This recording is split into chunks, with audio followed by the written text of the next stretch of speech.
Welcome to the 16th episode of Tokyo Alumni Podcast. Our guest today graduated the American School in Japan in 2007. He has a Ph.D. in statistics from UC Berkeley and is about to begin his career this fall as a senior data scientist for a pharmaceutical company in Chicago. Prior to this, he studied mathematics and economics at Harvard, but as he got older, he transitioned more towards statistics and computer science because that's where the money was. Or is, I suppose. When he isn't coming up with statistical models, you can find him playing foot volley on the beach, playing poker at Vegas, or going on long drives blasting tame Impala. I hope I said that right. Welcome to the podcast, Yannik. Yeah, welcome. Thank you. Thank you for having me. I'm excited. Being honest, I think you are our first PhD, and you just got it, right? Congratulations, or you're about to get it. Yeah, today we'll talk a little bit of Harvard. We'll talk a little bit about statistical models, maybe ways people can learn how to get better at winning and gambling, social political issues. We're actually going to delve into some of that type of area as well. So first things first, you went to Harvard. It's a small university on the East Coast. Some people may have heard of it. And I think a common question people have about Harvard is it's obviously super difficult to get into. You get the smartest minds from around the world. So what's some of the misconceptions you think people have about Harvard? And is it as difficult as people say it is when you're there? So I think one of the biggest misconceptions people have about it is that you have to be a genius to get in. That's definitely not the case. In fact, I think Harvard focuses more on making sure they have the right fit for their student body when they're looking at applicants, whether or not so-and-so won the National Science Fair. Don't get me wrong. I mean, you have kids like that who, have planets named after them or are authors of mathematical papers, right? I mean, those people are there. But I would say you have a lot of normal people who happen to stand out in one or two things. So that's my first misconception that I want to address. The other thing I would mention, every university, like each of the Ivy Leagues, has a distinct personality, I would say. That's why you might hear someone who got into Harvard and didn't get into Columbia. Heck, that happened to me. I didn't get into Columbia. I got waitlisted by Columbia. And I got into Harvard and MIT. That is not to say that it's not hard, right? Because Harvard is still pretty rigorous. It's hard to get in, but it's also pretty difficult not to graduate. They do a very good job of having your back while you're at Harvard. I could compare it to Berkeley, right? Or contrast it to Berkeley. Because being at both schools, I've noticed some stark differences. Berkeley, you're kind of just on your own, sink or swim. Harvard, you have a community that you're around for your college career, where you have house tutors, you see the same people for 3 years straight, pretty much. Yeah, your freshman year, you live in freshman dorms, and after that, you get assigned to a house. And that house impacts your college experience a lot. This is something else that people don't realize about Harvard. So in fact, like I run into other Harvard alum, I will ask them, what house are you in? That's like a common icebreaker. What are these houses? Is that like Harry Potter kind of? Like you have the different houses you belong to and you live with them? It's kind of like that actually. I mean, a lot of people always try to like make Harry Potter jokes, comparing houses you end up in to the whole like Harry Potter sorting hat. Funny enough, I never even read Harry Potter. Yeah. Captain Tsubasa is way cooler, to be honest.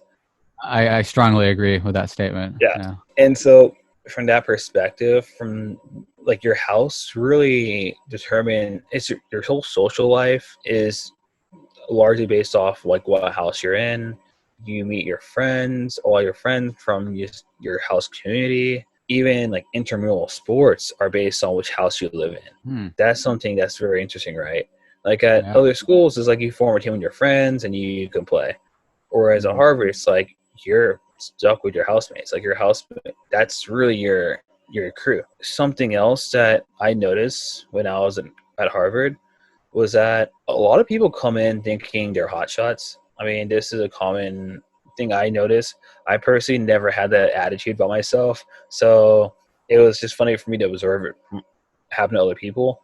You see the humbling experience that other people had at Harvard, where they're like, "Oh, I used to be like the best at everything, and now I'm like average." So what you see happening is people treat extracurriculars as a competition, which I always found really amusing, right? Um, I would tell someone if they got into Harvard, honestly, definitely go. Not because of the academics. I mean, the academics are good. Don't get me wrong. Like when I studied math, I went from being usually like the best in honestly like my city in math. Like I would win. It's not me bragging. I'm just saying this matter of fact. Like I was winning math contests like statewide, citywide, etc. Like you remember me in Tokyo, right? Like, and then at Harvard, there are guys and girls there who were definitely a tier above me. That was something I expected to see happen. But even then, I was still like, oh my gosh, like that's really cool, right? So, I mean, I think that experience is something that I value a lot. Like, you're not going to really get that ever again in your life, or at least not very often. Another thing, too, is just the rigor of the classes. That was definitely there. Like, I had to work. It's worth it because you learn a lot. But I would still say the most important aspect, like the most valuable aspect of Harvard, is the people. It's not, having better courses than other schools. The people you meet, the connections you make, I think that's priceless. For example, one of my good friends from Harvard, I don't know if I told you about this, but he and I used to play poker and FIFA a lot at undergrad. And we also played quite a bit of soccer, like futsal, etc. And he asked me if I wanted to join him in Korea, right? He was like, "Hey, like, do you want to work with me in Korea? Like, I have a company I'm starting up." And these are the type of things that network, it's so hard to get a network like that at a state school. Not to put down state schools, but it's just a matter of fact. Like, it's very hard to be like a Harvard network because it's not even about who you know. It's about who knows you. This is a point that I never hear people make. Everyone says it's not about what you know, it's about who you know. I like to say it's not even about who you know. It's about who knows you. When you go to college with a lot of people who end up being pretty successful in their own right, and they also remember you on a deeper level, it makes it much more valuable for you, right? When you are in the workforce, or when you're in your 30s or 40s and you want to say, okay, hey, like, I'm looking for a job in this new city. Like, who do I know? Like, who are my contacts? Sometimes you can, the alumni network is amazing, but it's also even more powerful. It's just like your peers, the people who know you from school, and oftentimes they just set you up. Yeah, extrapolating on what you just said about public versus private, that's a concept I find very intriguing because as a former international school student and as, current educator in the system, I always get asked this question, Mr. Harris, is it worth going to whatever public school, University of Washington, Berkeley, LA, paying, essentially 4 times, 5 times as much as a local student in comparison to the private schools? So you mentioned already the networking, but did you see any other stark differences between, Berkeley and Harvard, which are, academically somewhat similar? I would, I'm obviously biased, but I would say Harvard is a little bit better, but, they're considered relatively in the same ballpark, right? But Harvard is private and, Berkeley's not. So what kind of other differences stood out to you? So there are some cases where I would say going to Berkeley would be better than Harvard. Those cases would be if you were dead set on going into tech in Silicon Valley, then maybe Berkeley might be as good, if not better. I would personally still pick Harvard or Berkeley, but I can see why someone might go for Berkeley if they were very into computer science. The reason why I say that is because Berkeley computer science is honestly like a top tier. Like Harvard has a good CS department, but it's not like Berkeley's. I think academically they're similar. I do think Berkeley doesn't hold your hand as much. I noticed this because I tutored people in statistics and sometimes some theoretical computer science classes. You're pretty much on your own at Cal. Like you don't really have, there's no like safety net for you. Like you can fail and it's very easy to fail out. That I find it's a little sad because it can be a little scary for like a kid in their 18 to 21 to deal with that, right? I also would say in terms of the culture, very different, right? Because I think a lot of it's because the cities you're near, right? Boston and SF are very similar in a lot of ways. To be fair, Bay Area is like a tech hub. Like everything here revolves around, tech, Silicon Valley, startups. Whereas around Boston, like or Harvard, yes, you have a tech scene there, but you also have a lot. It's an innovative center as well, too. I find that the innovation there, if one wanted to like generalize, that's not to say that Harvard doesn't have, like incredible engineering types. It's just that that's not really their forte. That's not really what they're known for the most, right? I mean, for example, when I was at Harvard, I studied theoretical math, and that's what Harvard's really good at. It's like theory. I find Berkeley to be a little better when it comes to, like applied topics. And Berkeley still has a great theory department too, but something I noticed when I moved here for grad school was how much more adept I became when it came to stuff like, working around a computer and not just pen and paper stuff, but also how to apply it. That was something that Berkeley helped me with a lot. Like I think Harvard gave me a great foundation, but I think Berkeley really prepared me for my career. Interesting. And so you've been working at Berkeley the past, would it be 5 years on a PhD? 6 years. 6 years. Yeah. So this math major, obviously we're polar opposites almost when it comes to majors, right? I studied the more humanities, political science. A few questions sort of along those lines. One is this PhD program. Why pursue it? Like what's the advantage of pursuing a PhD versus not pursuing it? And secondly, my impression of sort of like high level math is I think of that movie with Matt Damon in it, Good Will Hunting. Yeah. And like, the chaos math, etc. Is it like that, or is that just in the movies? If you could maybe sort of like give sort of like an explanation to the layman of like, a 20-second explanation to the layperson, like what does it mean to be a math major? Because I'm already lost with calculus. So when it comes to what you're doing, it doesn't make sense. Whereas if I am explaining, let's say to you, hey, in political science, we're studying the history of this, you kind of get what that means. It's not alien language. So yeah, if you could maybe answer those questions about the PhD and what it is to study it, that would be great. So my advice to people is if they're considering doing a PhD, don't do a PhD just because you like learning.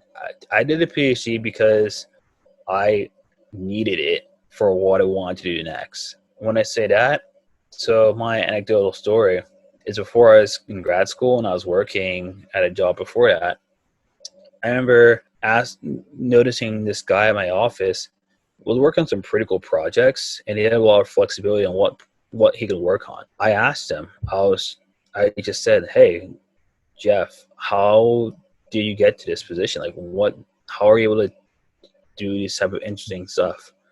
And he said, well, yeah, I have a PhD in computer science. It gave him more flexibility and freedom. And what I mean by that is when people see you have a PhD, it's not just good for academia because, I also pursued a PhD because I wanted to be a professor someday at the time. Whenever you hear people say, oh, a PhD is not worth it, you can make as much money with like a bachelor's. Yeah, sure. That's true for a lot of other subjects. Yes. But I would argue that for me, doing a PhD in stats really set me apart a lot more than my bachelor's in math ever will. Because PhD in stat immediately opened up so many doors for me when I was looking at not even just data science jobs, researcher roles, like quant research jobs or senior data science positions. Coming with it and with a PhD immediately sets you up for those roles if you're in statistics. I would say even like on the job, like when I'm working in data science, when I was on my internships, the experience I had with my PhD in stats helped me so much. Like I use more of the stuff I learned of the PhD in stats than the stuff I learned as a bachelor's in math. Interesting. Like, I would be dead in the water with just my math bachelor's. That's some of my jobs. As a PhD, you learn how to think about really messy problems, and you also you learn that research is really messy. Like there's never a straight line from A to B. It's like a windy little path, right? But what a PhD really teaches you is perseverance, right? And if you're in statistics like me, which I joke that I say I'm a statistician, but then people always think I'm a mathematician for some reason. So what's the difference? I would joke I was going to make, but it'd be kind of offensive.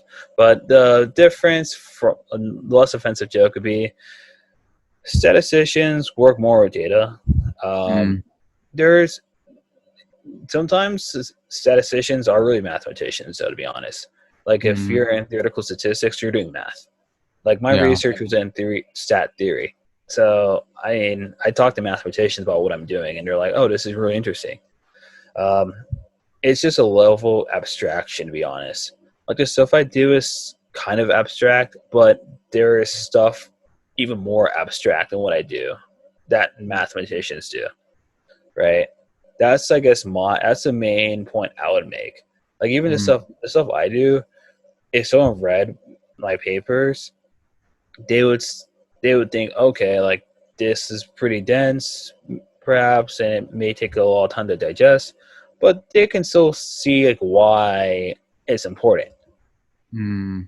Whereas if you read, so extrapolating sort of on this topic of whether or not the PhD is worth it and whatnot, when someone's thinking about sort of the cost benefit analysis, right? College nowadays incredibly expensive, and I imagine same with master's PhD. Do you think the payout is worth it? And you've mentioned majors. Would you say apart from a math major, are there many other majors where PhDs will actually have a substantial payout? Oh yeah.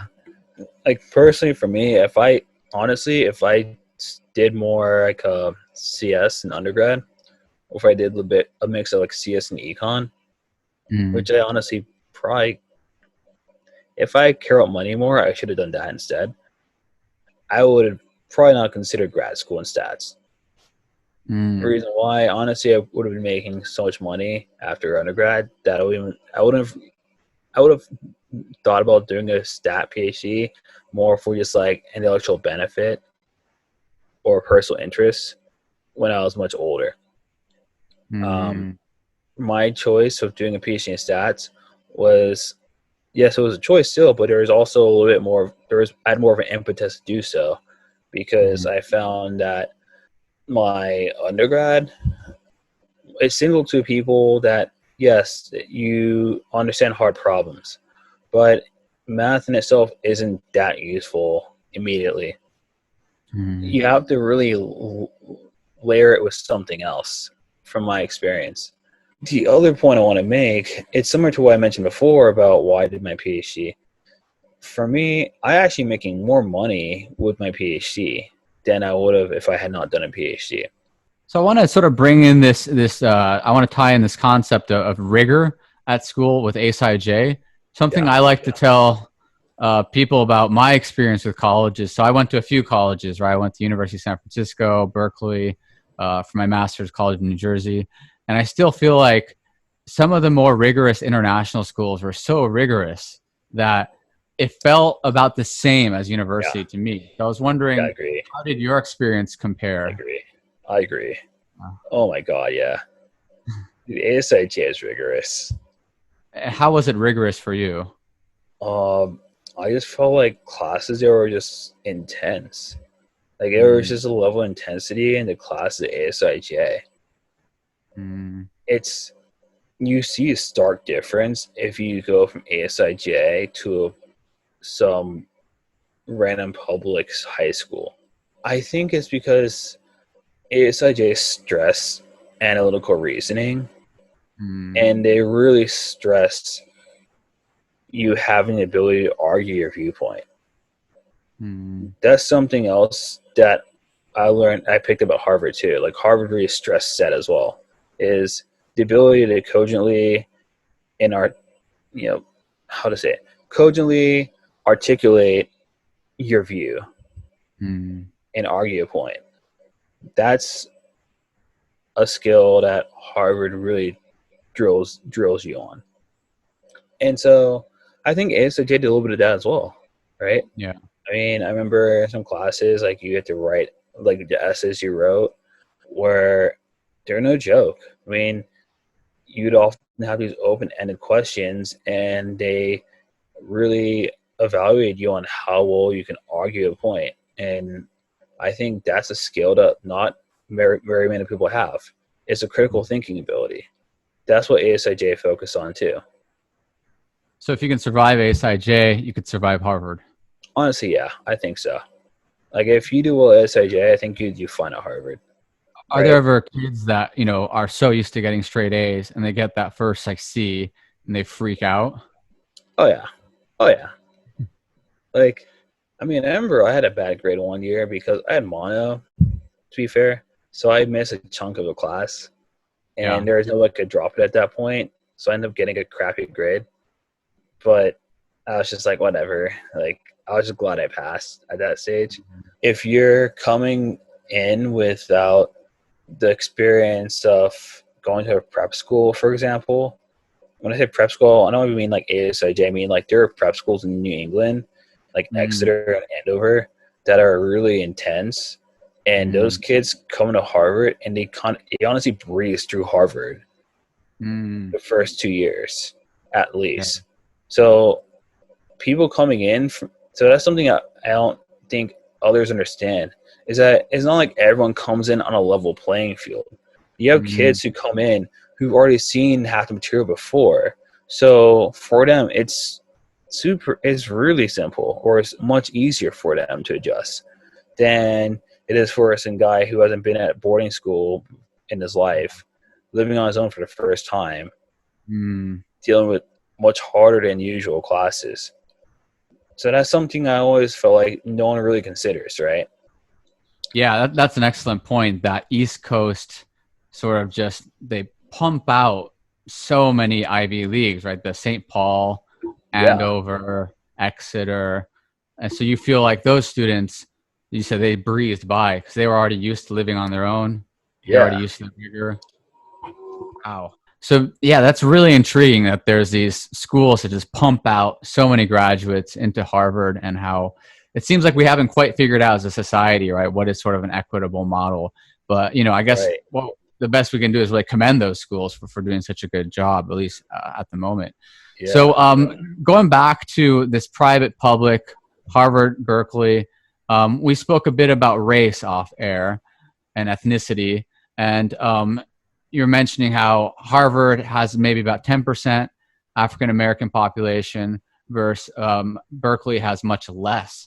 So what has been your experience living around the world, living on the East Coast and the West Coast, being an African-American male studying math, essentially, and obviously interning at various places like eBay and other companies?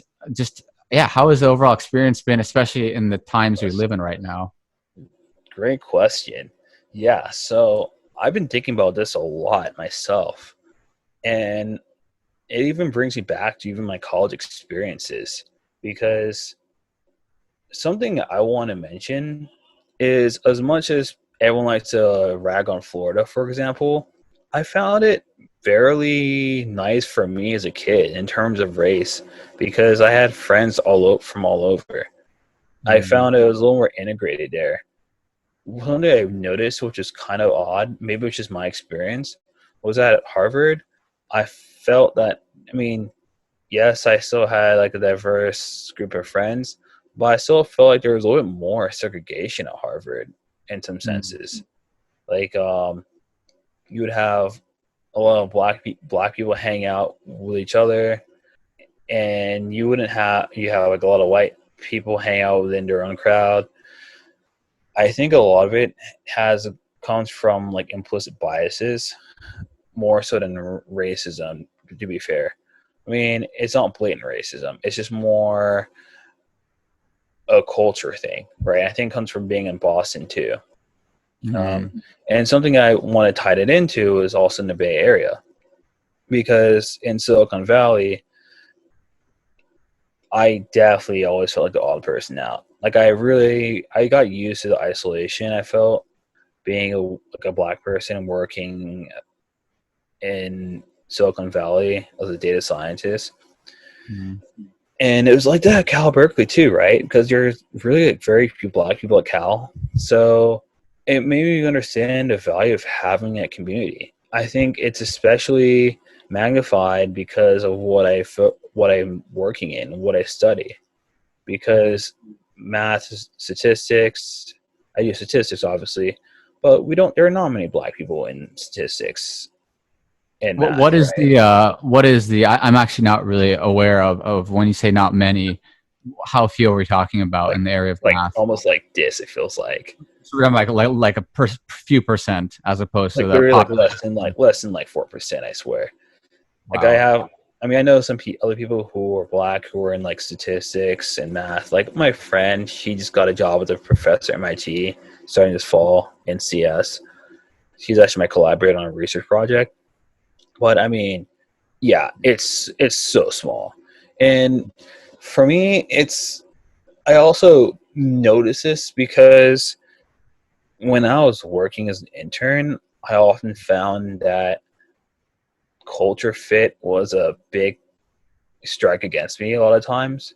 I found that, yes, I could do the work, but I often really just felt like there was just something there I couldn't put my finger on, but it was just very different. I always feel like very different. It's something I lament, right? Because I think it also comes back to the whole like redlining, like white liberal mindset, where you go to SF, for example, and you see Black Lives Matter signs all over, but then you see like 0 black people. Something I noticed, right? Yeah. And so I can't help but look back at my college experience and notice some similarities. I mean, Harvard is a pretty diverse student body, but I still felt like I had a more racially diverse group of friends growing up before I went to college. It was actually Harvard when I first thought more about, my skin color and my race, which is really valuable, right? Of course, like that's important, but which is never really something I thought much about before. It makes me think about how so-called quote unquote intelligence and diversity, they're not always hand in hand per se. When I say that, I mean when you're in a city with a lot of well-educated people, it just alarmed me that there is such little representation of certain groups of people. It honestly made me sad, right? I think this is one of the reasons why sometimes I enjoyed going to SoCal and going to LA, because I feel like there were, as much as people up in NorCal like to rag on SoCal a lot, I have to say I felt a little more at ease in some parts of SoCal. Like I felt there were more people like me. Yeah, if people aren't aware of SoCal, NorCal, Northern California and Southern California, right? Yeah. Very Asian, East Asian, very Indian. So what did you feel like that was also a different experience, like minority, being a minority within the minorities versus being a minority where, you know, there's a lot of white people? There are some white people in Silicon Valley, though. I guess so. That actually touches on a very good point I was going to make, which is being a minority within a minority. The one point that I would make here is that the dominant minority still often thinks of themselves as white adjacent. Like it's way different from being a minority when most of your coworkers are, let's say, Latino, for example. I think a lot of Asians have the model minority attitude, where they think, oh yes, we're the model minority, but we do everything correctly. They think that they're adjacent to white, so they don't think a lot of the problems you see affecting other minorities will happen to them. I also would say the lack of diversity in Silicon Valley is a travesty, because just from my experience, it's not in your face, and it's very easy for someone not like me to ignore, because it's subtle, right? What happens is that you interview for a job and you get turned down because of culture fit, quote unquote culture fit, or you may not get the benefit of the doubt, right?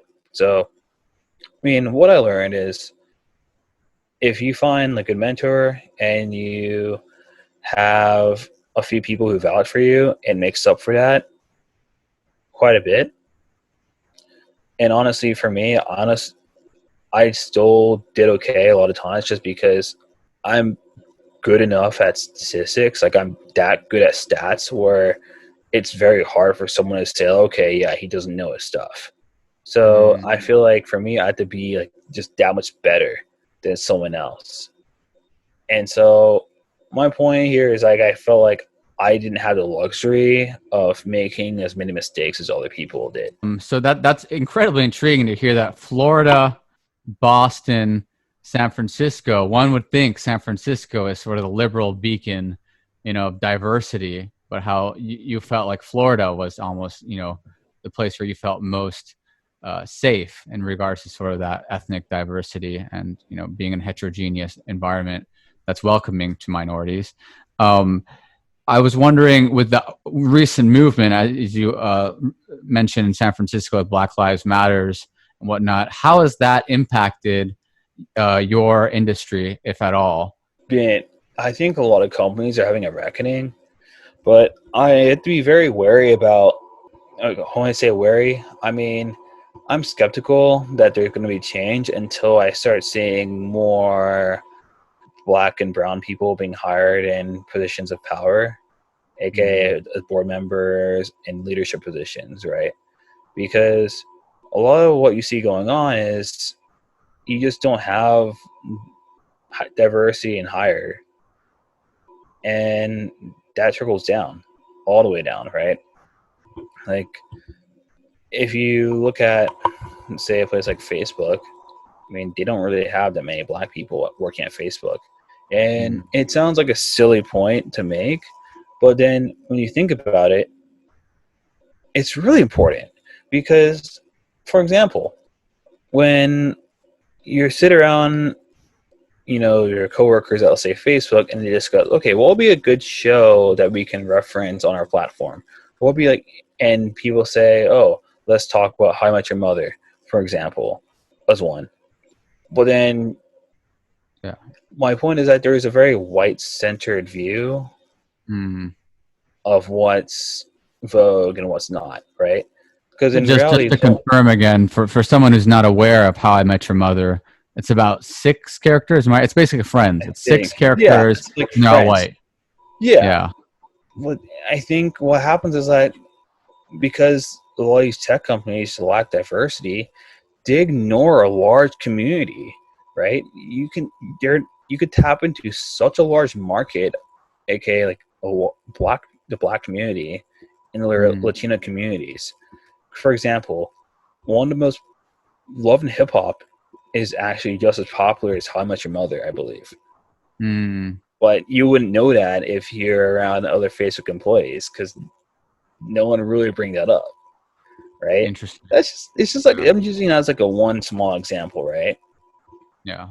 And so that's something that permeates through the whole platform, right? It's not just one minor thing. That culture is going to permeate through everything else.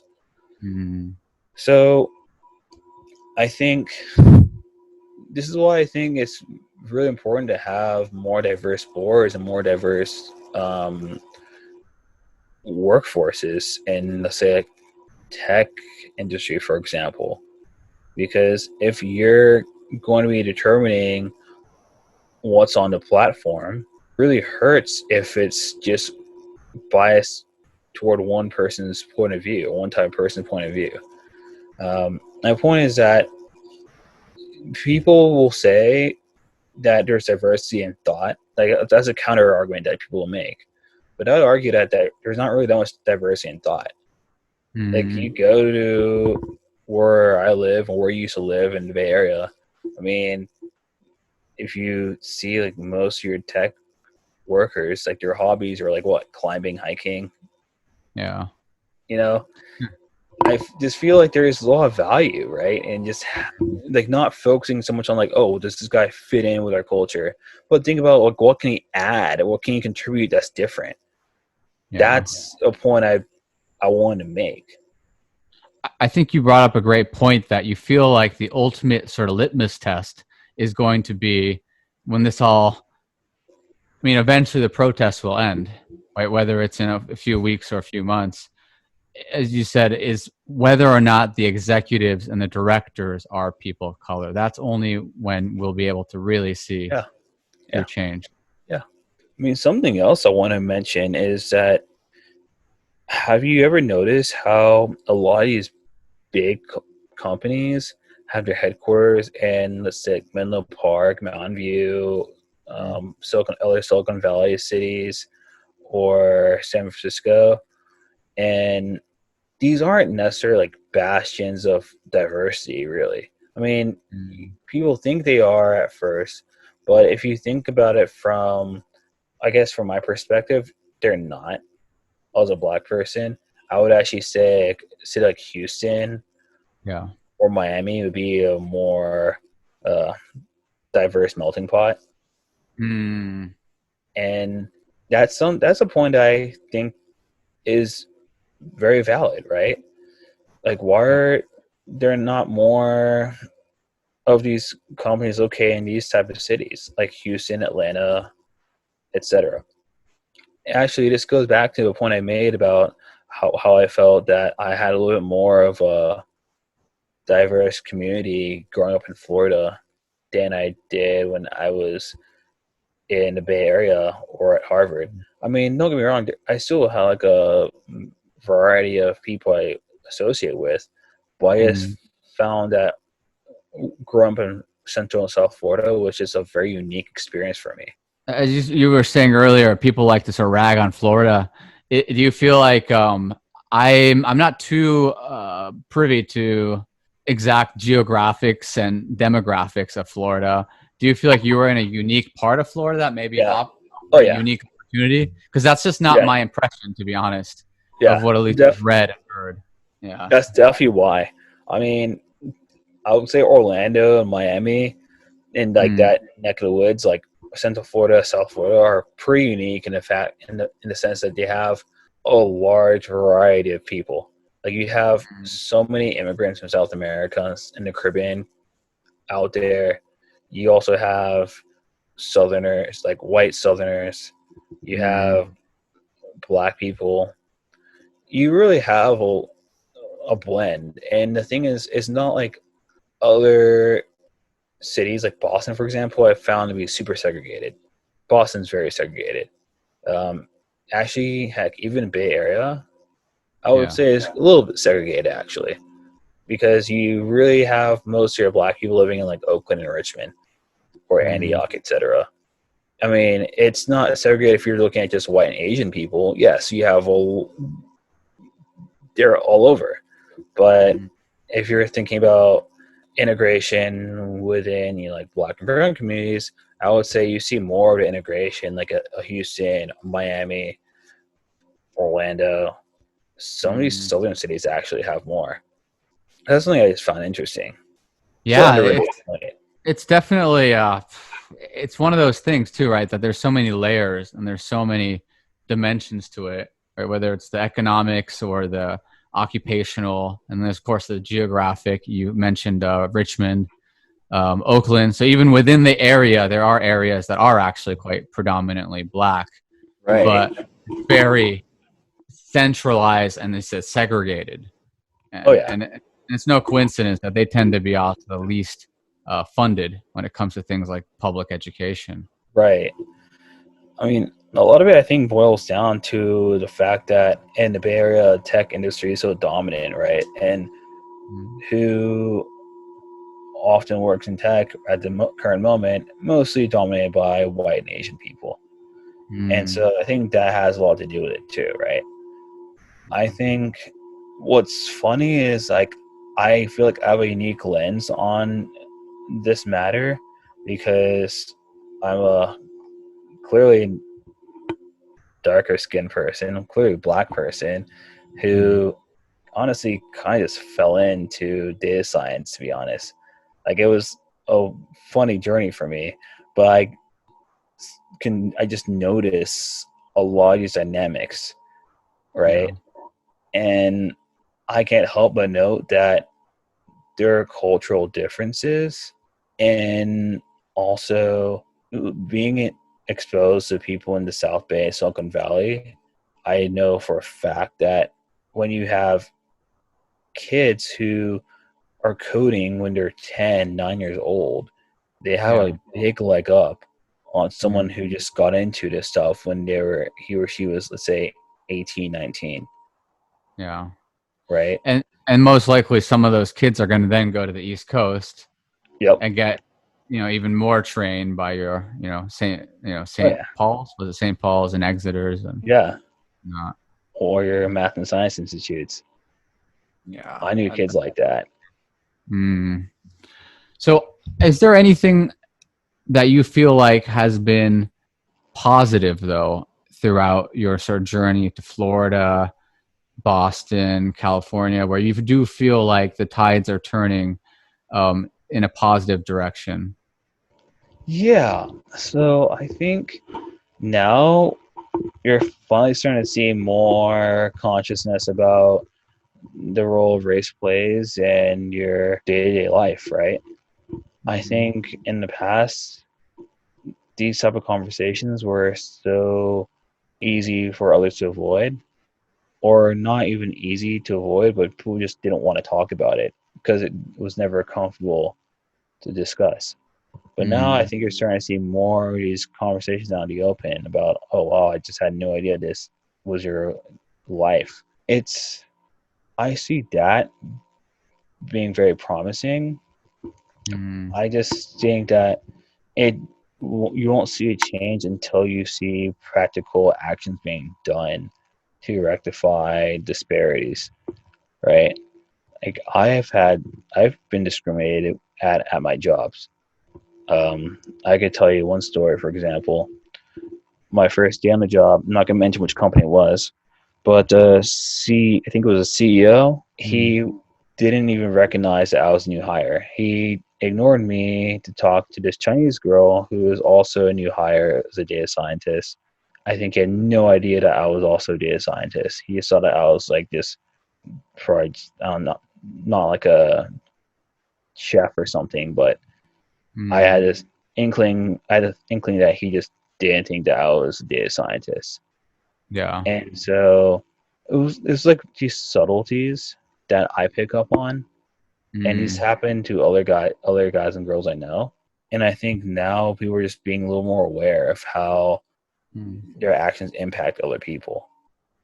So you feel like that's at least the first step, that is awareness, and clearly people are more aware now. Yeah. for what's transpired, I guess, especially in the last month Right. or so. Of course, yeah. That's good. That's good to know. Like, I mean, like that. At least things are getting better, right? As opposed to things are getting worse. Right. But you would say there's still a long way to go. A very long way to go. Like one other example I make, I got used to the fact that I never will have a boss who's like me. Well, actually, I will now, because my job in Chicago, my boss is like a similar background to mine. But for the most part, I know that never happens for me. Whereas other people are usually often to have times where their boss and him and her have commonalities, where they have like the same, like go to the same mosque or belong to the same church group, or they had the same ethnic background. Like all these little things, they do matter, right? Like you see people get hired because it's like, oh yeah, he reminds me of myself. Yeah. Right. Yeah. It's funny you mentioned that. A guy we just had on about 5 episodes ago, he was mentioning how that's something they do study in HR, and they try to get rid of it, but it's hard for one to ignore their cognitive bias to hire someone similar to them. And obviously in your case, with so few execs being black, it's like that is something that would count against you for the most part. But I guess you said your new boss in Chicago, I guess, is an exception to what you've experienced so far. But that's good news. That's good to hear that things are changing. And I want to wrap up this conversation with what is to come. I know we've actually kind of already talked about what's coming in the next few months, but nonetheless, what's to come in the next few years, and even maybe 10, 20 years from now, what do you have on your radar? So I'll just pass the metaphorical mic to you, Yannik, and just give us about a minute. What is to come in the next year or the next 10 years? Like from my end, like what I'm planning on doing next year, 5 years. Yeah. So I've actually lately looking at buying a house. I've been shopping for homes recently. So I'm really excited about this, right? Because I'm looking eventually like settling down, like owning my own house. Not sure if it'll be in Chicago or in California. I've also been ramping up my side business, which I do some consulting work on the side, statistical consulting. So my long-term goal is to have an established business or be established at my company, which will happen, but also have my own business that I may eventually want to spin off and prioritize that much more. I also think eventually, I think I would love to, own a futsal arena. This is a little unrelated, but it gives you insight into my personality. If I own like my own futsal arena that also dually worked as an entertainment venue, that's actually a long-term plan or idea I've had in mind for quite a while. That sounds pretty awesome. Yeah. A futsal arena. I love that vision. Obviously what I like about YouTube is this will be on the internet, right? Forever. Unless Google goes out of business, which that won't happen. Right. So hopefully we can look back to this when you do set up that futsal arena, and maybe I can make a discount, or you can let me play for free. Oh yeah, I'll play. You'll play for free, obviously. You'll definitely play for free. Just don't meg me, and we're good. Like that's my plan. And otherwise, I mean, my big dream would be to be like Mark Cuban, where I own my own basketball team or my own soccer team, and I can sit on the sidelines and just yell at the refs the whole game. Yeah, well, in that case, please do soccer team. Don't do the basketball team. Yeah, for obvious. Oh yeah, I try to own Fiorentina. Own some stake in that team. It was great having you on episode 16 Tokyo Alumni Podcast. Good luck with your new ventures in Chicago. And, Thank you. Congratulations on the recent doctoral degree, and I'll see you around. Yeah, greatly appreciate it. See you, Nick.